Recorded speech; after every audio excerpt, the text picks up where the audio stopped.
So, willing to forgo itong confidential fund for 2024.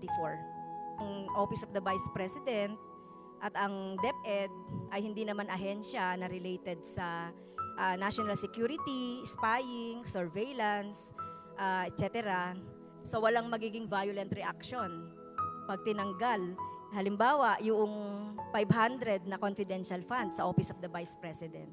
Can you still pursue the implementation of these programs and events without this confidential fund? Kasi I heard naman the Vice President na sabi niya pwede naman daw. Breaking news! ACT Party Representative Franz Castro ginisa ang Office of the Vice President regarding sa confidential fund issue nito. Dahil redundant nga lang ba talaga ang confidential fund na dapat namang tanggalin sa Office of the Vice President? Dahil madami namang ahensya ng gobyerno at merong project ang intended para dito. Okay guys, para mas maliwanagan nyo, panoorin natin to. Magandang hapon po sa ating lahat, sa ating pong distinguished sponsor, Representative Zamora, at syempre po sa ating OVP family led by Vice President Sara Duterte. Magandang hapon po sa ating lahat. Okay. So, going to the budget of the Office of the Vice President in 2024, Mr. Speaker, so nakita natin dito no yung socio-economic projects and stakeholder engagement. It is under the Good Governance Program. Only line item in your operations budget. So, is it true? So, meron lang po siyang one line item doon sa budget. That is correct, Mr. Speaker, Your Honor. And there is a 124,875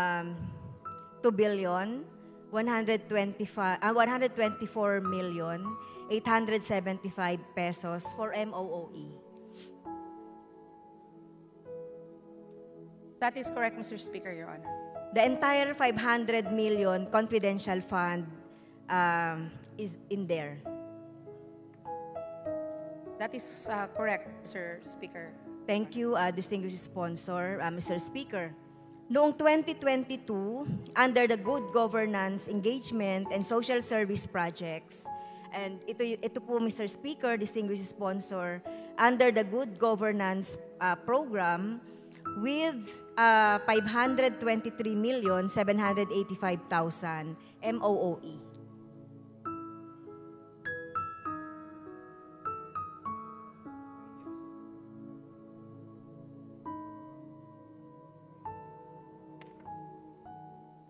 That is correct, Mr. Speaker, Your Honor. Yes. Okay. Under the 2024 projects and engagements, okay, so nakalagay po ang plural, no? Can you specify, Mr. Speaker, distinguished sponsor, what are those socio-economic projects and the stakeholder engagements? Kasi ano siya parang isang item lang siya. So can you specify, Mr. Speaker, these projects and engagements?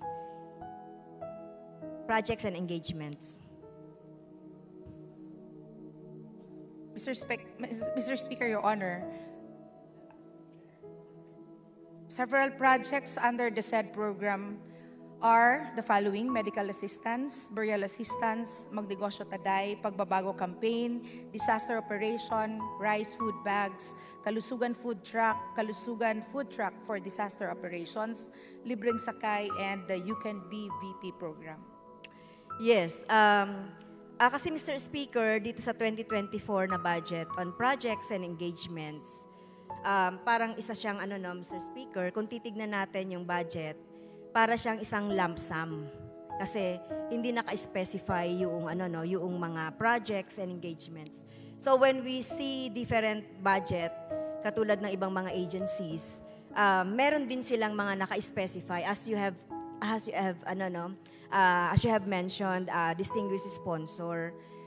So for the amendment siguro, later in the amendment siguro, would the distinguished sponsor agree that these projects and engagement should be itemized in our budget so that we can see what are the engagements and projects in the Office of the Vice President. Kasi parang kung titignan niyo siya, Mr. Speaker, parang lump sum lang siya na nakikita natin gano'n, no?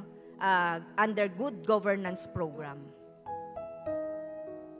Sir Speaker, Your Honor, we take note of the suggestion of Your Honor and we will consider.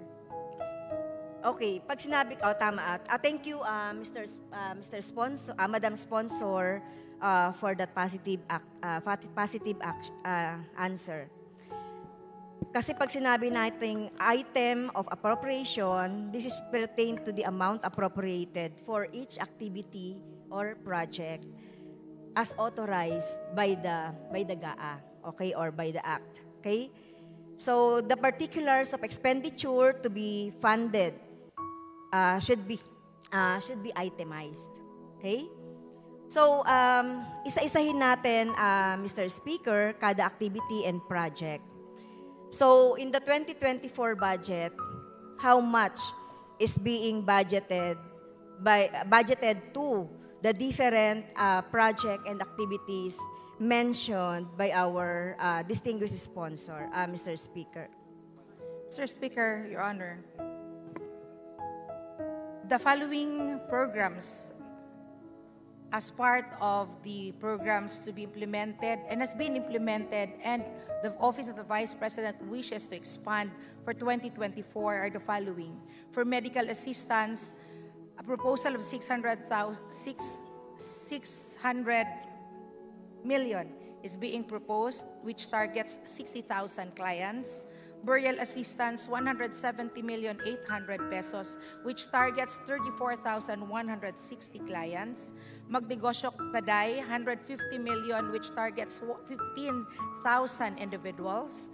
Pagbabago Campaign, 90 million, which targets 200,000 school kids. Disaster Operations, 75 million, which targets 50,000 families or individuals.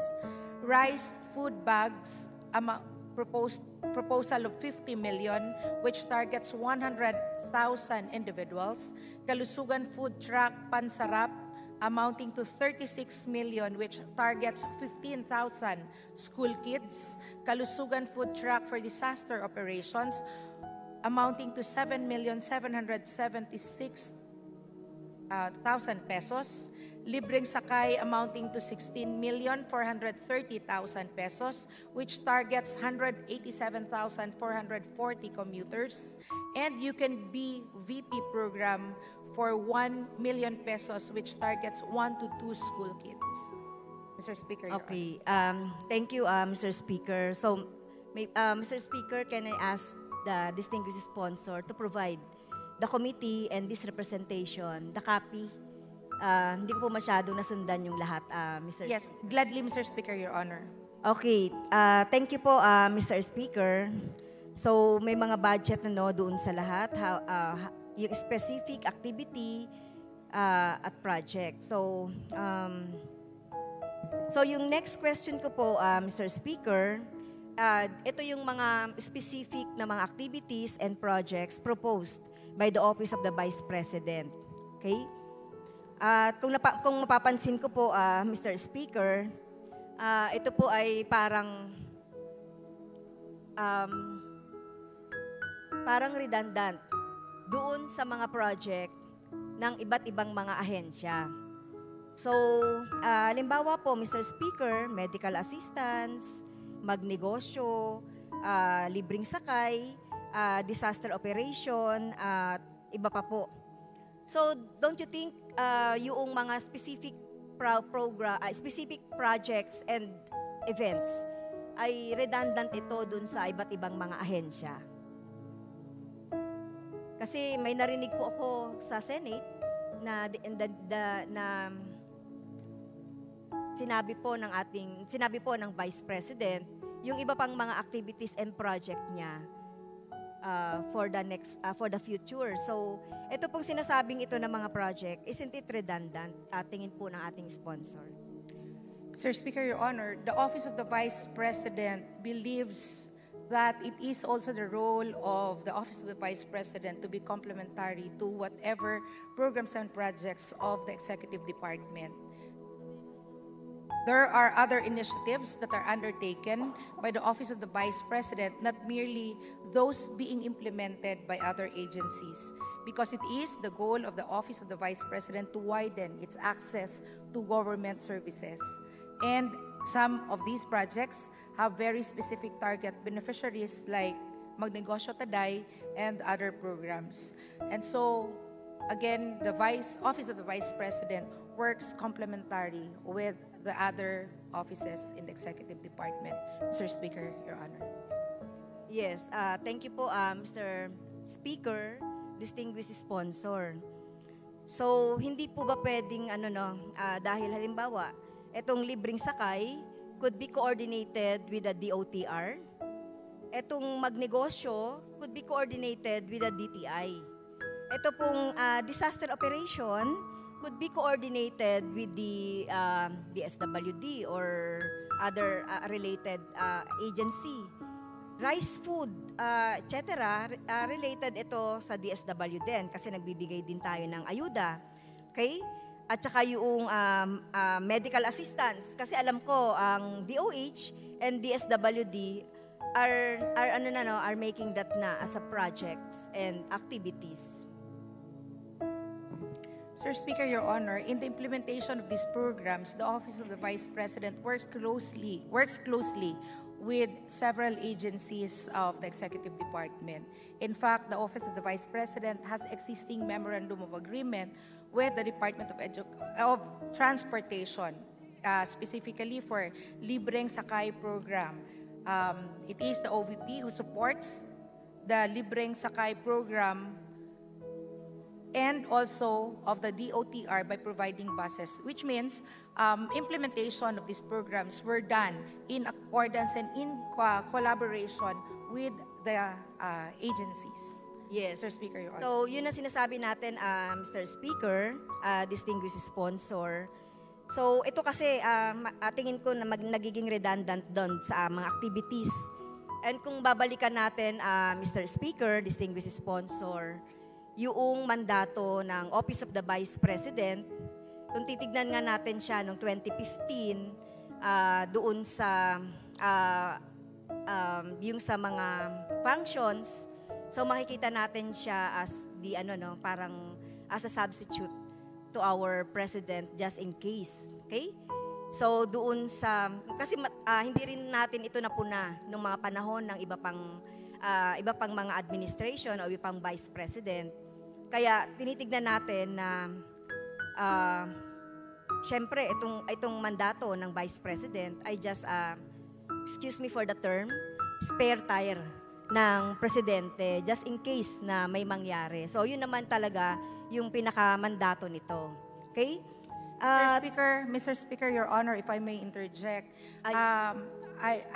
on the statement that the Vice President is just a spare tire, may I reiterate and may emphasize, Mr. Speaker, that the Vice President is the second highest office in the land, and coming from the Executive Department, the OVP is also mandated to promote the welfare of every Filipino. And traditionally, the Office of the Vice President has been providing socio-economic services under the past several administrations. And the office believes that no single agency has monopoly to provide public service. Mr. Speaker, Your Honor.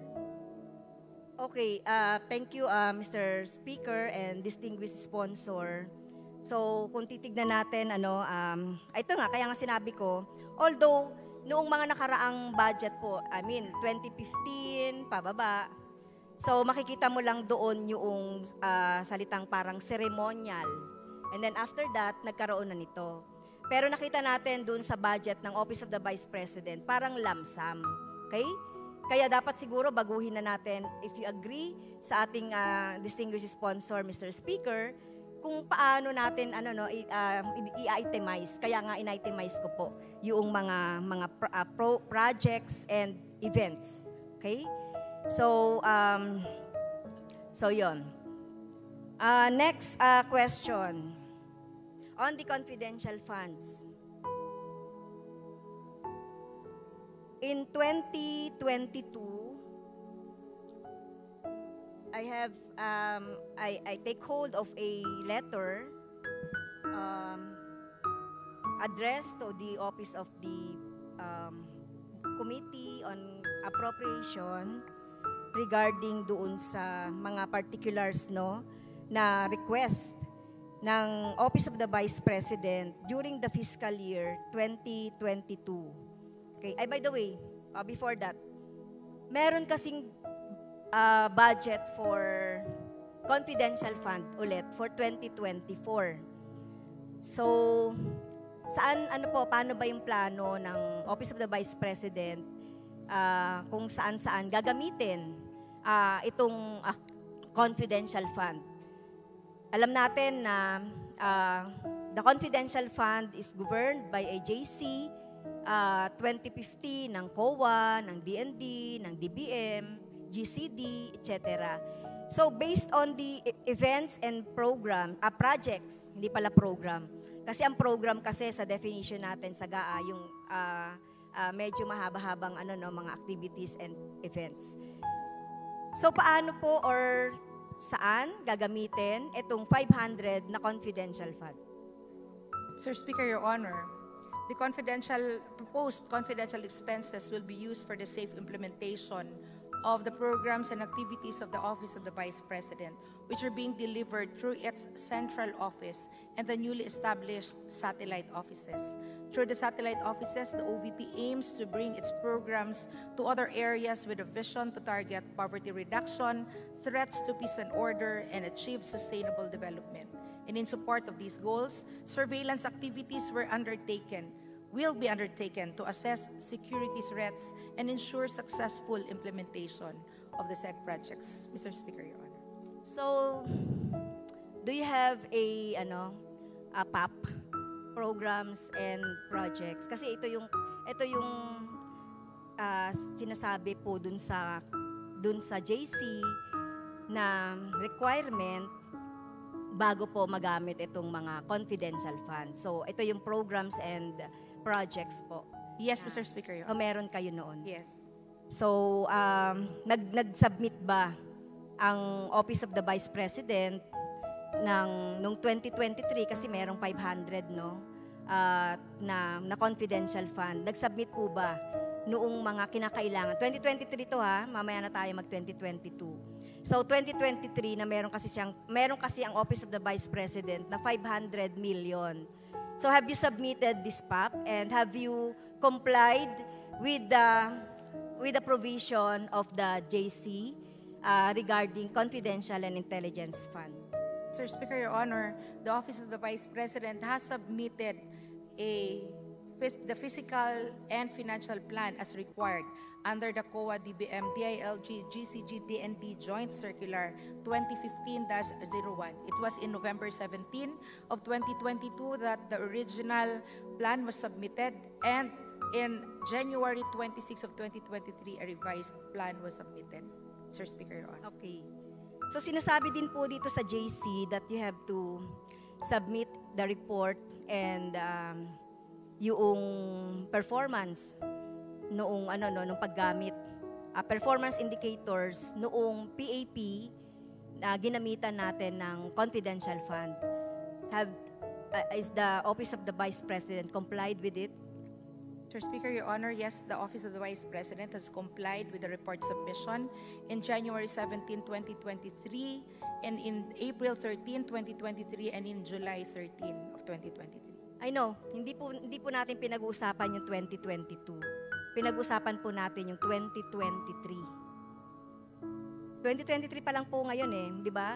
May budget po ang Office of the Vice President ng 500 million. It is expressly provided doon sa budget ng OVP yung 500 million. So what I'm asking Mr. Speaker, distinguished sponsor, ay kung what was the latest submission of the Office of the Vice President. Kasi ngayon ay ano na, no? Third quarter going to fourth quarter. So, nag-submit ba ito nung first quarter ng 2023, second quarter ng 2023? Yes, Mr. Speaker, Your Honor. Okay. The first quarter report submission was in April of 2023, and the second quarter submission was in July 13, 2023. Okay. So, running pa na naman, no, yung third Yes. quarter. Okay, so, wala pa pong ano to, wala pa pong AOM or wala bang sinasabi ang COA about this o hindi pa na-audit? Undergoing audit pa rin.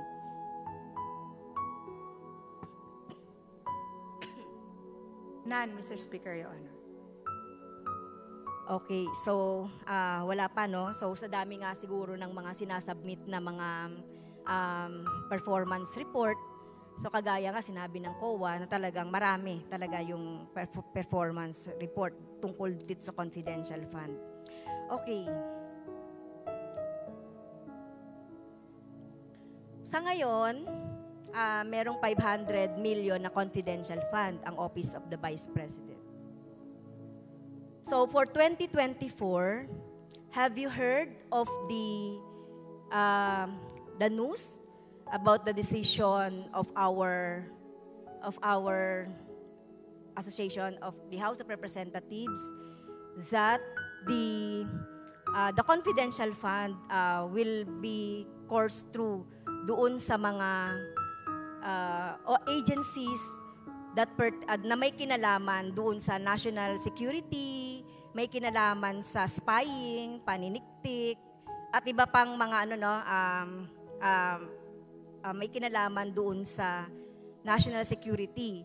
So have you heard of that, na ang decision po ng leadership na pinangunahan po ng iba't ibang political leaders dito sa Kongreso ay nagdesisyon sila na ilagay ito doon sa magpoprotekta doon sa ating West Philippine Sea, which is logical naman. At nakinig ang ating liderato doon sa clamor ng ating mga kababayan kaugnay dito sa confidential fund. Kasi when we brought this out, yung confidential fund, nakita natin yung iba't ibang problema in terms of pagsunod doon sa JC, liquidation, auditing, etc.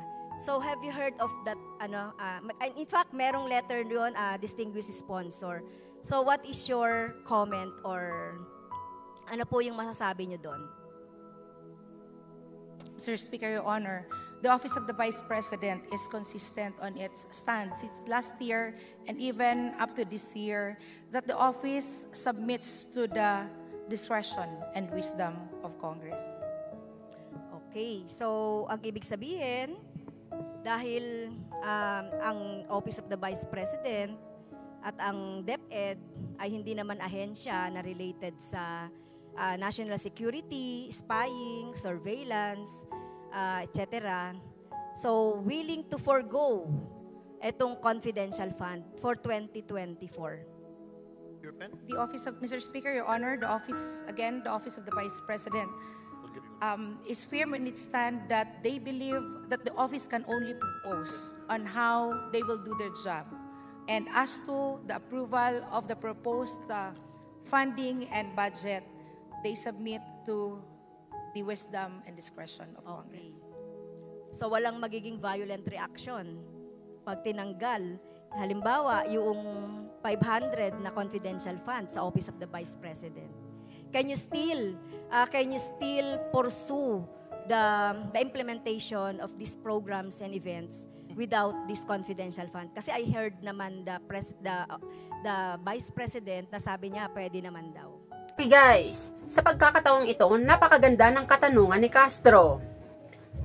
Na kung kaya na lang bang i-forgo ng Office of the Vice President ang request nito na confidential fund for next year?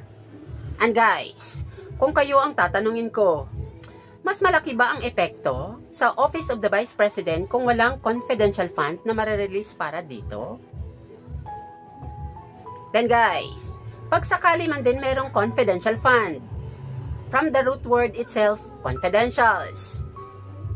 kaya pa ba nilang himayin or kaya ba nilang i-itemize ang per department na kanilang tinutulungan? Hindi ba dapat mag-focus na lang ang OBP sa Department of Education dahil ito naman ang itinalagang trabaho ng presidente para dito? Just a reaction. Again, the Office of the Vice President can only propose on how they will do the job. And as of this time, with the development of what the Honorable colleague has mentioned, the Office of the Vice President, again, would submit to the wisdom of Congress. Thank you, distinguished sponsor, Mr. Speaker. Okay, doon tayo, Mr. Speaker, sa last topic ko about the confidential fund in 2022. So, is it true that the Office of the Vice President requested a confidential fund from the Office of the President in the year in 2022, the amount of 250 million confidential fund? Sabi kasi, in consideration daw sa safe implementation of various projects and activities under the Good Governance Program of the OVP and the conduct of its various official engagements and functional representation in international and domestic events. Is it true that the Office of the Vice President requested a budget for confidential fund? That is with the correct, amount of Mr. Speaker, Your Honor. Okay. Okay guys, sa pagkakataong ito, bilang responsible Filipino, dapat makialam tayo. Dapat alam natin ang nangyayari sa bansang ito. At guys, I am not against the Office of the Vice President, Sara Duterte, or I am not against Castro. Ang sa akin lang guys, ay kung ano ang trabaho mo ay gampanan mo. Then, lahat naman ng ito ay masolusyonan. Para sa akin, ang Office of the Vice President, if they're doing their job well, then guys, may pakita naman talaga nila ang himay or ang itemized na liquidations regarding sa confidential fund nito. At para naman kay Castro, well guys, trabaho din nila bilang House of the Representative member na matalakay ang mga issue na mapansin nilang sa tingin nila ay may katiwalian sa gobyerno. Kaya guys, ano ang masasabi nyo sa issue na ito? Once again, Junes the Great here and thanks for watching!